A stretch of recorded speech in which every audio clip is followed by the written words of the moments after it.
Hello friends, आज हम NCERT science class 6 का चैप्टर 4 देखेंगे, वस्तुओं के समूह बनाना। इससे पहले हमने चैप्टर 1, 2, 3 इससे पहले की वीडियो में कंप्लीट कर लिए हैं। आज हम चैप्टर 4 डिस्कस करेंगे। अगर आपने वो वीडियोस नहीं देखी हैं तो आप उन वीडियोस को जाके देख सकते हैं। ओके, तो आज हम अपना चैप्टर 4 स्टार्ट करने से पहले थोड़ा चैप्टर 3 का रिवीजन कर लेते हैं। उसमें हमने क्या पढ़ा था, तंतुओं से वस्त्र तक।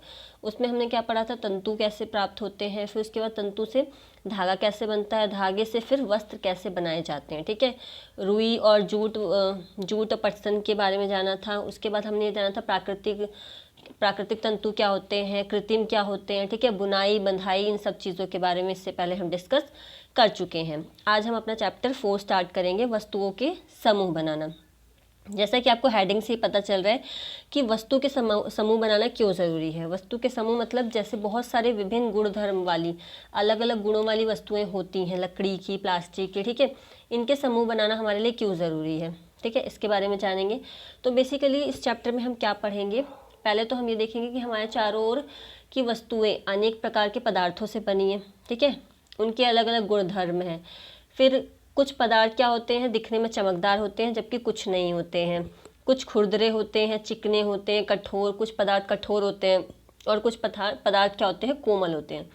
कुछ ऐसे पदार्थ भी हैं जो जल में विलय मतलब घुल जाते हैं और कुछ नहीं घुलते। कुछ ऐसी चीज़ें भी हैं। और इसमें हम एक चीज़ पारदर्शी के बारे में पढ़ेंगे, जिसके आगे पीछे हम देख सकते हैं ऐसी चीज़ें, जैसे शीशा हो गया, अपारदर्शी, पारभासी। ठीक है, नेक्स्ट हम इसमें ये पढ़ेंगे कि पदार्थों को उनके गुणों में समानताओं और विभिन्नता के आधार पर समूहों में बांटा जाता है। इसे ही समूहीकरण कहते हैं। ठीक है, तो ये चीज़ें बेसिकली हम डिस्कस करेंगे इस चैप्टर में। तो हम स्टार्ट करते हैं अपना चैप्टर।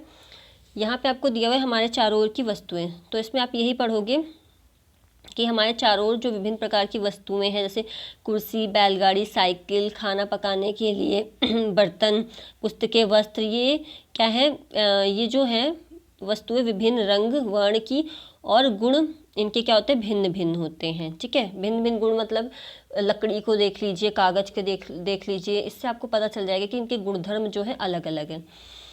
ठीक है, यही चीज़ यहाँ पे सारा बताया गया है कि पूरा ये चीज़ कि हमारे चारों तरफ जो विभिन्न प्रकार की चीज़ें हैं, इसमें गुणधर्म इनके अलग अलग होते हैं। ठीक है, इसमें ऐसा कुछ पढ़ने के लिए इम्पॉर्टेंट नहीं है। इनमें विभिन्न वस्तुओं के बारे में बताया गया। देखिए यहाँ पे देख लीजिए, हमारे चारों ओर की विभिन्न की वस्तुएं एक अथवा एक से अधिक पदार्थ से बनी हैं। ये पदार्थ कांच, धातुएं, प्लास्टिक, लकड़ी, रुई, कागज, पंग तथा मृदा हो सकते हैं। क्या आप पदार्थों के और अधिक उदाहरणों के विषय में विचार कर सकते हैं? तो आप जितनी भी चीज़ें आपके पास हैं अलग अलग तरीके की, जैसे कागज हो गया, प्लास्टिक, ठीक है, लकड़ी, लोहा, तो ये सब चीज़ें क्या है, ये हमारे आसपास की वस्तुएं हैं जो अलग अलग गुणधर्म की होती हैं। ठीक है, इनको इनकी सिमिलैरिटी और विभिन्नता के आधार पर इनको ग्रुप में रखा जाता है। ठीक है, नेक्स्ट हम यहाँ पे देखते हैं क्रियाकलाप 1 में क्या दिया हुआ है। क्रियाकलाप 1 में हमको यही बताया गया है पूरे क्रियाकलाप में, जैसे कोई भी चीज़ है, ठीक है, जैसे वस्तु है, मानिए प्लेट ले लिया आपने, तो वो पदार्थ जिन जिन पदार्थों से वो बनी है, जैसे कांच की भी प्लेट होती है, प्लास्टिक की भी होती है ना, यही सब इसमें डिस्कस किया गया है क्रियाकलाप 1 में। ठीक है, तो इसमें जो इम्पोर्टेंट है हम उसको पढ़ लेते हैं यहाँ से। इस संग्रह से उन सभी वस्तुओं को पृथक कीजिए जो कागज, ठीक है, कागज, लकड़ी से बनी है। इस प्रकार आप सभी वस्तुओं को 2 समूहों में बांट सकते हैं। इनमें एक समूह की सभी वस्तु कागज अथवा लकड़ी से बनी होती है, मतलब आपको उनको समूह में बांटना है। एक समूह में आपको कागज और लकड़ी की चीज़ रखनी है और दूसरे समूह में वस्तुएं इन पदार्थ से नहीं बनी हों। और दूसरे समूह में किनको रखना है, जो कागज़ और लकड़ी की वस्तुएं ना हो उनको दूसरे समूह में रखना है। ठीक है, इसी प्रकार हम खाना पकाने में उपयोग होने वाली वस्तुओं को पृथक कर सकते हैं। ठीक है, मतलब पृथक करना, चीज़ों को अलग करना बताया गया है। जैसे कि मैंने आपको पहले बताया है कि गुणों में समानता और विभिन्नता के आधार पर चीज़ों को समूहों में रखा जाता है। ठीक है, वही चीज़ें इसमें डिस्कस की गई हैं। ठीक है, यहाँ पे देख लीजिए आप, ये टेबल में क्या दिया हुआ है, वस्तु तथा पदार्थ जिनसे ये बनी है। वस्तु क्या है, यहाँ पे प्लेट और थाली है। ये इस्पात की भी होती है, कांच की, प्लास्टिक की, ठीक है। पेन क्या है, प्लास्टिक का भी होता है, धातु का भी होता है। तो पेन इन पदार्थों से बना हुआ है, ठीक है। नेक्स्ट यहाँ पे हम देखते हैं कि बूझो का क्वेश्चन क्या है, जो कि बहुत इंपॉर्टेंट होता है। बूझो ये जानना चाहता है कि क्या हमने यह पता लगाया है कि कुछ पदार्थों का उपयोग एक से अधिक प्रकार की वस्तुओं को बनाने में किया जाता है। यस, जैसे कोई पदार्थ है, लकड़ी, लकड़ी का प्रयोग हम कुर्सी बनाने के लिए भी करते हैं, मेज बनाने के लिए भी करते हैं, हल के लिए भी करते हैं ना, बैलगाड़ी आदि चीज़ें, पहिया बनाने के लिए भी करते हैं। तो यही है बूझो का आंसर, ठीक है। क्रियाकलाप 2 में क्या दिया हुआ है, क्रियाकलाप 2 में सारा यही दिया हुआ है कि अब हमें यहाँ पे बताना है कि जो पदार्थ है, देखिए यहाँ से आप देखिए, समान पदार्थों से बनी विभिन्न प्रकार की वस्तुएं, जैसे लकड़ी हो गया पदार्थ। अब आपको बताना है कि लकड़ी से कौन कौन सी वस्तुएं बनी होती हैं। जैसे लकड़ी का कुर्सी होता है, मेज हो गया, हल, बैलगाड़ी और इसके पहिए, ठीक है। कागज़ की कौन कौन सी वस्तुएं बन सकती हैं, पुस्तकें हो गई, नोटबुक, समाचार पत्र, खिलौने, कैलेंडर, ठीक है। इसी तरीके से आपको बताना है। क्रियाकलाप 1 में हमने क्या देखा था कि कोई वस्तु है वो किस चीज़ की बनी होती है ना। सपोज प्लेट था यहाँ पे, तो प्लेट क्या है, प्लास्टिक का भी होता है, कांच का भी होता है ना। अब इस वाले सेकंड क्रियाकलाप में क्या बताया गया है कि जैसे लकड़ी है, सपोज एक पदार्थ है लकड़ी। अब लकड़ी से कौन कौन सी चीज़ें बनी होती हैं, कौन कौन सी वस्तुएं बनी होती हैं। तो यहाँ मेज, कुर्सी, हल, बैलगाड़ी, ठीक है, ये सब बताया गया है।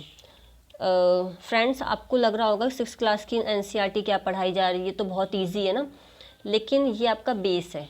आपको ना बेस अपना मजबूत करते हुए चलना है, तभी आपका आगे का फाउंडेशन जो होगा, आगे की बिल्डिंग जो होगी वो बहुत अच्छी रहेगी, ठीक है। तो बेस आपको अपना स्ट्रॉन्ग करते हुए चलना है, ठीक है। यहाँ क्या दिया हुआ है, फिर बेसिकली इसमें दिया है वस्तु एक ही पदार्थ से बनी होती है। ऐसे भी होते हैं कि एक ही वस्तु कई पदार्थ से भी बनी होती है। जैसे अभी हमने देखा है कि वस्तु हो गई लकड़ी, मतलब लकड़ी हो गई, ठीक है। अब वो जो लकड़ी है पदार्थ, उससे कई वस्तुएं बनी होती हैं, और वस्तुएं जो हैं वो कई पदार्थ से बनी होती हैं। तो यही सारी चीज़ें इसमें बताई गई हैं। यहाँ से हम देखते हैं पदार्थों के गुण, ठीक है। क्या आपने कभी यह जानने का प्रयास किया है कि गिलास कपड़े का क्यों नहीं होता, ठीक है।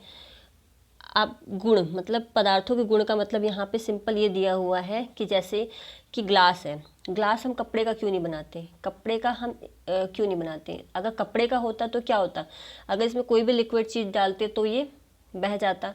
तो इसीलिए जो ग्लास है उसका गुणधर्म है कि वो चीज़ों को अपने अंदर प्रॉपर तरीके से रख लेता है, ठीक है। द्रवों को रखने के लिए यूज़ हो जाता है ग्लास, ठीक है। इसे नीचे यहाँ पे दिया हुआ है कि हम खाना पकाने के लिए कागज़ का उपयोग क्यों नहीं करते। जो खाना पकाने के लिए बर्तन होता है वो बर्तन कागज़ के क्यों नहीं होते, ठीक है। तो कागज़ में वो गुणधर्म नहीं है जो चीज़ों को रख सके, ठीक है। तो इसीलिए यहाँ पे मेन बात है कि पदार्थों के गुणों के आधार पर ही हम उसमें उसका उपयोग करते हैं, ठीक है। यहाँ से दिया हुआ है, तब हम यह देखते हैं कि हमारे द्वारा किसी वस्तु को बनाने के लिए किसी पदार्थ का चयन किया जाना उस पदार्थ के गुणों तथा उपयोग की जाने वाली वस्तु के प्रयोजन पर निर्भर करता है। अतः पदार्थों के वह सब गुण क्या है जो उनके उपयोग के लिए महत्वपूर्ण होते हैं। नीचे कुछ गुणों की विवेचना की गई है। मतलब ये है कि किसी पदार्थ का जो हम चयन करते हैं ना, वो उसके गुण, जो पदार्थ है ना, जो वस्तु है, पदार्थ है, उसके गुण पर निर्भर करता है कि उसमें वो चीज़ गुण है जिसके लिए हम यूज़ कर रहे हैं, ठीक है। तो हमें कौन कौन से गुण देखने होते हैं वो नीचे दिया गया है। तो बेसिकली इसमें दिखावट के आधार पे होता है, कठोरता के आधार पे, ठीक है, कि वस्तु कठोर है या कोमल है। विलय और अविलय मतलब पानी में घुल रही है या नहीं घुल पा रही है, ठीक है। और वस्तु जल में तैर रही है, डूब रही है, ठीक है। तो बेसिकली इनके बारे में आगे हम देखेंगे। तो आगे हमें जो दिया है दिखावट के आधार पे क्या दिया हुआ है कि पदार्थ प्राय एक दूसरे से भिन्न दिखाई देते हैं। लकड़ी लोहे से बिल्कुल भिन्न दिखाई देती है, लोहा तांबे अथवा एल्युमिनियम से भिन्न दिखाई पड़ता है, परंतु फिर भी लोहे, तांबे, एल्युमिनियम में कुछ समानताएं हो सकती हैं जो लकड़ी में नहीं पाई जाती हैं, ठीक है। ये चीज़ें हो गई। अब क्रियाकलाप 3 में यही हमें दिया गया है आप इसको देख सकते हैं कि आपको कुछ चीज़ें लेनी है, ठीक है। उन चीज़ों को लेने के बाद इन वस्तुओं को भी चमकीले पदार्थ के समूह में सम्मिलित कीजिए। फिर आपको ये चेक करना है कि उसमें से कौन सी चीज़ें चमकीली हैं, कौन से चमकीली नहीं हैं, ठीक है। तो यहाँ क्या दिया हुआ है, क्या आप अन्य पदार्थों में इसी प्रकार की कोई चमक अथवा श्रुति देखते हैं? जैसे भी संभव हो सके किसी भी ढंग से इन्हें काटिए। ऐसा आप कक्षा में जितने भी पदार्थ के साथ कर सकते हैं। मतलब इस वाले क्रियाकलाप में हमें बताया गया है कि धातुओं के टुकड़ों को उनकी श्रुति मतलब चमक देखने के लिए काटना। जैसे कोई भी धातु है, कोई भी चीज़ है, उसको अगर आप काटेंगे तो उस काटने पे जो उसके ऊपर का सरफेस होगा वो चमकीला होगा, क्योंकि अभी वो नया नया कटा हुआ है तो वो चमकीला होगा। लेकिन कुछ टाइम बाद उसमें धूल मिट्टी या नमी या गंदगी के कारण उसकी चमक खत्म हो जाती है, ठीक है। तो ये भी उसका गुणधर्म है, ठीक है। यहाँ पे हम जो यहाँ से इम्पोर्टेंट है उसको देखते हैं। पदार्थ जिनमें इस प्रकार की श्रुति होती है वे धातु होते हैं। मतलब ऐसे पदार्थ जिनमें इस प्रकार की श्रुति होती है वे क्या होते हैं, धातु होते हैं। श्रुति मतलब चमक होती है। जैसे इसमें लोहा हो गया, तांबा, एल्युमिनियम तथा सोना धातुओं के उदाहरण हैं। कुछ धातुएं बहुधा अपनी चमक खो देती हैं, ठीक है, श्रुतिहीन हो जाती हैं, मतलब चमक उनकी खत्म हो जाती है, दिखाई देने लगती हैं। ऐसा उन पर वायु और नमी की अभिक्रियाओं के कारण होता है, जैसा कि अभी मैंने आपको समझाया था। इसलिए हमें केवल ताजे कटे पृष्ठों पर ही श्रुति दिखाई देती है। मतलब जो चीज़ आपने ताज़ा भी काटा है वही चमकीली दिखाई देगी। जब आप किसी लोहार या वर्कशॉप का भ्रमण करें तो धातु की छड़ों के ताजे कटे पृष्ठ को देखने का प्रयास करें। क्या देखने में इनमें श्रुति है अथवा नहीं है, ठीक है। चमक और चमक नहीं होना और धातु के बारे में अभी तक हमने जाना। अब हम जानेंगे कठोरता।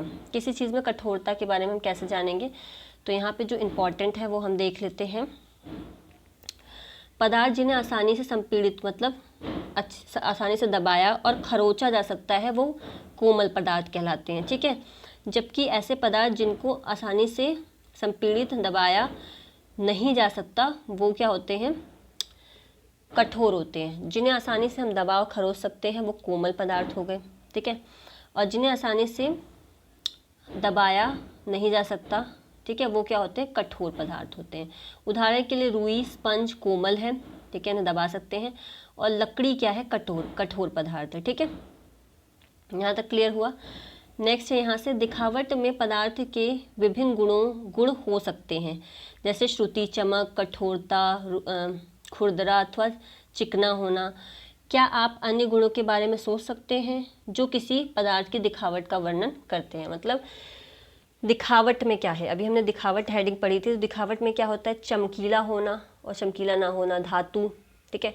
कठोर, कोई पदार्थ कठोर होता है, ठीक है, अगर उसको हम दबा सकते हैं और खरोच सकते हैं तो वो कोमल है, और ऐसा नहीं कर सकते तो क्या होगा, कठोर। अब इसके आगे हम देखेंगे, इसके आगे क्या दिया हुआ है, विलय अथवा अविलय। विलय और अथवा अविलय में क्या है कि ऐसे पदार्थ जो जल में, क्रियाकलाप जो 4 है इसमें यही चीज़ दिया हुआ है। आप पिक्चर के थ्रू भी देख सकते हैं। यहाँ पे देखिए कि आपको कुछ चीज़ें लेनी, जैसे चीनी, नमक, चॉक पाउडर लेना है, बालू, रेत लेना है, इनको पानी में डालना है और फिर आपको चेक करना है कि क्या चीज़ लुप्त होता है और क्या नहीं होता, मतलब क्या घुल जाता है, क्या नहीं घुलता।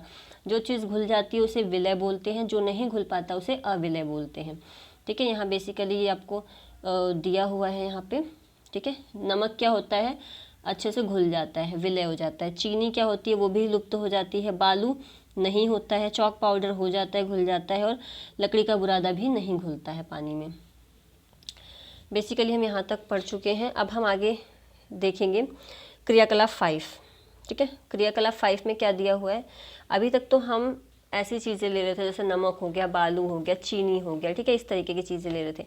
अब हमें क्या लेना है, लिक्विड चीज़ें लेनी है। लिक्विड कैसी, जैसे कि हमें सिरका लेना है, ठीक है, सिरका लेना है, नींबू का रस, सरसों का तेल, ठीक है, नारियल का तेल, मतलब तेल वाली चीज़ें लेनी है। और अब इसको पानी में घोलने का प्रयास करना है। फिर आपको देखना है कि कौन सी चीज़ घुल गई है, कौन सी चीज़ तैर रही है, कौन सी चीज़ नहीं घुल पाई है, ठीक है। इस वाले क्रियाकलाप 5 में आपको यही पता चलेगा। देखिए यहाँ पे इसके थ्रू बड़े अच्छे से एक्सप्लेन किया गया है। द्रव है सिरका, भली भांति मिश्रित होता है, मिश्रित नहीं होता। तो सिरका क्या है, भली भांति मिश्रित हो जाता है। नींबू भी भली भांति मिश्रित होता है। सरसों का तेल भली भांति मिश्रित नहीं होता, ये ऊपर लेयर की तरह रहता है। नारियल का तेल भी लिक्विड जो होता है जल में, वो मिश्रित नहीं होता, ऊपर लेयर की तरह रहता है। किरोसिन आपने देखा होगा, किरोसिन बोलते हैं मिट्टी का तेल, ये भी ऊपर रहता है लिक्विड में घुलता नहीं है, लिक्विड मतलब जल में, ठीक है। यहाँ क्या दिया हुआ है, वो जो ये सुझाव देता है कि हमें यह भी जांच करनी चाहिए कि हमने क्रियाकलाप 5 में जिन द्रवों का उपयोग किया है, क्या जल के अतिरिक्त किसी अन्य द्रव में भली भांति मिश्रित हो जाते हैं, ठीक है। पहेली ये जानने के लिए उत्सुक है कि क्या गैस भी जल में विलीन हो जाते हैं। हाँ, तो जल में आपको पता है ऑक्सीजन होता है, तभी तो मछलियाँ सांस ले पाती हैं जल में, तो जल में गैस भी होता है, ऑक्सीजन होता है, ठीक है। यहाँ पे दिया भी हुआ है, आप देख सकते हैं। कुछ गैसें जल में विलय हैं जबकि अन्य नहीं है। सामान्यतः जल में कुछ गैस थोड़ी मात्रा में विलय होती हैं। उदाहरण के लिए जल में विलय जो गैस है वो ऑक्सीजन, ठीक है, जिसे जंतु व पादप उत्तरजीविता के लिए अत्यंत आवश्यक है। मतलब जो जल में ऑक्सीजन होती है, जो जंतु होते हैं, मछली हो गई, इन सब के लिए बहुत ही ज़रूरी होती है, ठीक है। अब यहाँ दिया हुआ है वस्तुएं जल में तैर अथवा डूब सकती हैं। तो इस क्रियाकलाप में आप यही देखेंगे कि आपको कुछ चीज़ें लेनी हैं, ठीक है। उनको देखना है कौन कौन सी चीज़ें पानी में डूब गई हैं और कौन कौन सी तैर रही हैं। तो सिंपल सी बात है, जो चीज़ें हल्की होंगी, वो जिनका घनत्व पानी से कम होगा, वो ऊपर तैरेंगी पानी पे, और जो भारी होंगी वो नीचे बैठ जाएंगी, ठीक है। इसके बाद हम यहाँ पे देखते हैं नेक्स्ट हमारा इम्पॉर्टेंट जो है पारदर्शिता। पारदर्शिता मतलब क्या है, उन पदार्थ अथवा सामग्री जिनसे होकर वस्तुओं को देखा जा सकता है, पारदर्शी होता है। मतलब ऐसी चीज़ें जिनके आर पार देखा जा सकता है, उन्हें क्या बोलते हैं, पारदर्शी। जैसे हो गया कांच, हो गया जल, वायु, कुछ प्लास्टिक, पारदर्शी पदार्थ है, ठीक है। इस तरीके से नेक्स्ट है हमारा, नेक्स्ट इसके विपरीत कुछ ऐसे पदार्थ जिनसे होकर आप वस्तुओं को नहीं देख सकते हैं, ठीक है, आर पार नहीं देख सकते, तो उसे क्या बोलते हैं, अपारदर्शी। जैसे हो गया गत्ता, बॉक्स हो गया, लकड़ी हो गया, धातु के पात्र हो गए, तो इनसे आर पार नहीं देखा जा सकता, तो इन्हें क्या बोलते हैं, अपारदर्शी, ठीक है। क्रियाकलाप 6 में हमने बेसिकली क्रियाकलाप 6 में यही आप जानेंगे कि ऐसी चीज़ें, ठीक है, जिनके आर पार क्या होता है, धुंधला रहता है, ठीक है, धुंधला दिखाई देता है। देखिए यहाँ से आप देख सकते हैं, इंपॉर्टेंट है। ऐसे पदार्थ जिनसे होकर वस्तुओं को देख तो सकते हैं परंतु स्पष्ट नहीं देखा जा सकता है, तो पारभाषी होता है। पारभाषी ऐसी चीज़ें जिनके आर पार देखा तो जा सकता है पर धुंधला होता है, क्लियर नहीं देखा जाता, तो पारभाषी होते हैं। जैसे कि कागज़ पे लगे तेलीय धब्बे को याद कीजिए। कागज़ पे जो लगा हुआ तेलीय धब्बा होता है, उसके आर पार हमें धुंधला धुंधला दिखाई देता है, ठीक है। तो हमने 3 चीज़ें जाना है यहाँ पे। एक तो पारदर्शी क्या होता है, आर पार देखा जा सकता है। अपारदर्शी जिसके आर पार देखा नहीं जा सकता है। पारभाषी आर पार देखा तो जा सकता है पर धुंधला होता है, ठीक है, ठीक है। अब यहाँ से हम देखते हैं, हमने ये सीख लिया है कि पदार्थों को अपनी भिन्न दिखावट होती है। इसके जल अथवा अन्य द्रवों में मिश्रित होने के ढंग भिन्न भिन्न होते हैं। वे जल में तैरते और डूब सकते हैं अथवा पारदर्शी, अपारदर्शी, पारभाषी हो सकते हैं। पदार्थों को समूहन उनके गुणों के समानता और विभिन्नता के आधार पर किया जाता है। मतलब ये पूरा चैप्टर जो था चैप्टर में वही बताया गया है इसमें, ठीक है। हमें पदार्थों को समूहों में रखने की आवश्यकता क्यों पड़ती है, ठीक है। अब यहाँ पे बोला जा रहा है कि जो पदार्थ है उन्हें समूह में रखने की ज़रूरत हमें क्यों होती है, ठीक है। तो यहाँ पे यही बताया गया है कि दैनिक जीवन में हम प्राय पदार्थों का समूहन अपनी सुविधा के लिए करते हैं। किस लिए करते हैं हम ये चीज़, अपनी सुविधा के लिए करते हैं। वस्तु के भंडारण सामान्यतः इस प्रकार करते हैं जैसे वस्तु एक साथ रखी हो। इस प्रकार की व्यवस्था द्वारा हम आसानी से उसका पता लगा सकते हैं। इसी प्रकार पंसारी जो दुकानदार होता है सभी प्रकार के बिस्कुटों को अपनी दुकान के एक कोने में रखता है, सभी प्रकार के साबुन को अन्य कोने में रखता है, अनाज दाल को एक स्थान पर भंडारित करता है, जिससे कि ज़रूरत होने पे उसे पता हो कि यहाँ पे ये चीज़ रखी है, वो आसानी से वहाँ से लाके दे सके, ठीक है। इसलिए इसका समूहन किया जाता है। इस प्रकार के समूहन के लाभप्रद होने का एक दूसरा कारण भी है। पदार्थों को इस प्रकार समूहन में बांटकर उनके गुणों का अध्ययन, ठीक है, तथा इन गुणों में किन्हीं भी पैटर्नों का अवलोकन करना सुविधाजनक बन जाता है। इसके विषय में और अधिक अध्ययन हम उच्च कक्षाओं में करेंगे। मतलब पहली बात तो हम समूहन इसलिए करते हैं कि आसानी से हमें एक प्रकार की चीज़ें मिल जाएं, ठीक है। दूसरा क्या है, उनको उनके गुणों के अनुसार रखते हैं, जैसे लकड़ी की चीज़ें एक जगह, प्लास्टिक की एक जगह, ठीक है। तो इस तरीके से इस चैप्टर में हमने यही पढ़ा है, ठीक है। अब थोड़ा सा हम यहाँ पे इसके सारांश को देख लेते हैं, ठीक है। हमारे चारों ओर वस्तुएं अनेक प्रकार के पदार्थ से बनी है। किसी दिए गए पदार्थ का उपयोग बहुत सी वस्तुओं के निर्माण में किया जाता है, ठीक है। जैसे लकड़ी का है तो लकड़ी से क्या क्या, कुर्सी, मेज, ठीक है, ये बनती है। विभिन्न प्रकार के पदार्थ के गुण भिन्न भिन्न होते हैं। कुछ पदार्थ दिखाने में चमकदार होती हैं, कुछ नहीं होती हैं, कुछ खुरदुरी होती हैं, कुछ चिकनी होती हैं। कुछ पदार्थ स्पर्श करने पर कठोर होते हैं, कुछ मुलायम होते हैं, ठीक है, कोमल होते हैं। कुछ पदार्थ जल में घुल जाते हैं, कुछ नहीं घुलते हैं। कुछ चीज़ें कांच पारदर्शी है, अन्य क्या होता है, लकड़ी अपारदर्शी है। कुछ पदार्थ पारभासी होते हैं, ठीक है। पदार्थ को उनके गुण में समानता और विभिन्नता के आधार पर समूह में बांटा जाता है। वस्तुओं को सुविधा अथवा उनके गुणों के अध्ययन के आधार के लिए समूह में बांटा जाता है। मतलब सुविधा के लिए हम उसको समूह में बांटते हैं। अब अभ्यास के कुछ क्वेश्चंस कर लेते हैं। लकड़ी से बनाई जा सकने वाली 5 वस्तुएं, तो आप लिख सकते हो कुर्सी, मेज, खिड़की, दरवाज़ा, ठीक है, इस तरीके से। अब बताना है सेकंड क्वेश्चन में कि चमकदार पदार्थों का चयन कीजिए। तो चमकदार कौन सी होगी, कांच की प्याली और स्टील का चम्मच, ये चमकदार है, ठीक है। नेक्स्ट यहाँ पे इस वाले थर्ड क्वेश्चन में यही बताया गया है कि थर्ड क्वेश्चन में आपको मैचिंग करनी है। तो पुस्तक किसकी होती है, पुस्तक कागज की होती है, ठीक है। गिलास किसकी होती है, गिलास कांच की होती है। कुर्सी लकड़ी की होती है। खिलौना प्लास्टिक का और जूता चमड़े का होता है। नेक्स्ट जो हमारा फोर्थ क्वेश्चन है, इसमें आपको सत्य और असत्य बताना है, मतलब राइट और रॉन्ग बताना है। तो पहला क्वेश्चन दिया हुआ है, पत्थर पारदर्शी होता है जबकि कांच अपारदर्शी। बिल्कुल गलत है। पत्थर के हम आर पार तो देख नहीं सकते ना, तो पत्थर को इसमें पारदर्शी बताया गया है, पत्थर के आर पार नहीं दे सकते। और कांच बिल्कुल ऑपोजिट बताया हुआ है इस पर। देखिए पत्थर पारदर्शी है, पारदर्शी नहीं, पत्थर अपारदर्शी है क्योंकि इसके आर पार नहीं देख सकते। और कांच पारदर्शी है क्योंकि कांच के आर पार देख सकते हैं, तो ये रॉन्ग हो जाएगा, ठीक है। नोटबुक में श्रुति होती है जबकि रबड़ में नहीं होती है। तो नोटबुक में आपको लगता है कि चमक होती है, नहीं होती ना, तो ये भी रॉन्ग है, ठीक है। चौक जल में विलीन हो जाता है, बिल्कुल राइट है, चौक विलीन घुल जाता है। लकड़ी का टुकड़ा जल पर तैरता है, राइट। चीनी जल में विलीन नहीं होती, रॉन्ग। तेल जल के साथ मिश्रणीय है, रॉन्ग। तेल जल के साथ मिश्रणीय नहीं है, ऊपर तैरता रहता है। बालू जल में निस्सादित हो जाता है, तो बालू जल में, ये राइट है, ठीक है, निस्सादित हो जाता है। नेक्स्ट है सिरका जल में विलीन हो जाता है, मतलब सिरका जल में घुल जाता है, मिल जाता है। फिफ्थ क्वेश्चन देखते हैं। नीचे दिए गए कुछ चीज़ें हैं, उनको जैसे गोल आकृति की, जो भी चीज़ें गोल आकृति की, जैसे बास्केटबॉल हो गया, संतरा हो गया, ग्लोब हो गया, सेब हो गया, इन सबको गोल आकृति में रखना है। और अन्य में क्या है, जो बच गई उनको रखना है। खाद्य पदार्थ जो है उनको खाद्य पदार्थ में, जो खाने वाले नहीं हैं उनको अखाद्य में, ठीक है। 6 क्वेश्चन यहाँ दिया हुआ है कि जल में तैरने वाली जिन वस्तुओं को आप जानते हैं उनकी सूची बनाइए, ठीक है। क्या वे तेल और मिट्टी के तेल पर तैरती हैं, तो यहाँ पे नाव हो जाएगा, ठीक है, जल में तैरने वाली।